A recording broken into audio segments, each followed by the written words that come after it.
problem is, if we have no free will and everything is predestined, then why some of us are gonna burn in hell and some of us are gonna go to heaven? If like we are born and God already knows who are gonna burn in hell and who are gonna go to heaven, what is the point of life? Even isn't it kind of like just a game? Like, isn't it pointless? Like, the question I would ask is, where does the Quran say we don't have free will? Okay, so it says no one fabricates lies except those who disbelieve in Allah's revelations, and it is they who are the true liars. Okay, next one.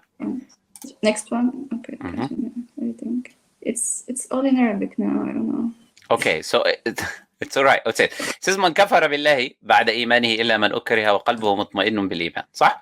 This is what it says. Yeah. So then it goes on to talk about someone who disbelieves on Allah and the exception of someone who's forced to disbelieve in Allah. Then the next verse says what? ذلك بأنهم مستحبوا الحياة الدنيا على الآخرة وأن الله لا يهدي القوم الكافرين. So this verse here is talking about guidance, hidayah, right? Yeah. Which is what you say is the predestined and all of that. Allah says Allah does not guide those who استحبوا الحياة الدنيا. Where is the action in this verse? Is it attributed to Allah or attributed to the people? Yes, it's attributed to the people, but God is all before but I want to just make a point, right? Allah attributes the istihbab, which is loving this worldly life over the afterlife, to the people. So Allah says that this is a decision they made. If it was that Allah Azza wa Jal forced them to do that, it would not make any sense for Allah to attribute the action to them because they did not choose it. So the fact that Allah attributes it to them, and then He said He doesn't guide the disbelieving people, is the reason He doesn't guide the disbelieving people because they chose disbelief by loving this worldly life over the afterlife. And then when you go to the next verse, even clarifies it even more. It says أولئك الذين طبع الله على قلوبهم. The ones that choose this life over the afterlife are the ones that Allah sealed their heart and their eyes. When you be reading these verses in the Quran, and you think, why?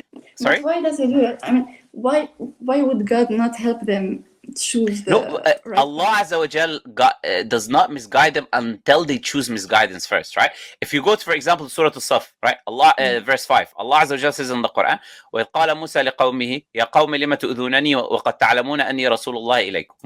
Musa alayhi salam, he said to his people, "Oh my people, why do you harm me? And you know I'm the messenger of God to you." So first he's establishing there that they know that he's the messenger of God. So it's not like they don't know who that person is. So they are going against him even though they know he's the messenger of God.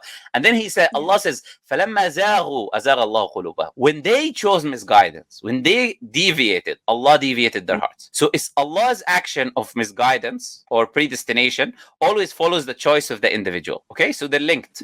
If you choose misguidance, then Allah will misguide you. If you choose this life over the afterlife, then Allah will seal your heart. So it's all coming back to your choice. فَلَمَّا زَاغُوا. They're the ones who chose to be deviated. Then Allah deviated their hearts. Allah does not misguide someone who does not deserve to be misguided, because Allah says in the Quran that إِنَّ اللَّهَ لَا يَظْلِمُ مِثْقَالَ ذَرَّةٍ. Allah does not do injustice the weight of an atom. So this is the answer to the question that you make. You had an assumption that Allah forces people to be misguided. The Quran goes against your assumption because it clearly says that Allah gives the people a chance, and they choose misguidance, and after they choose misguidance, Allah seals their heart.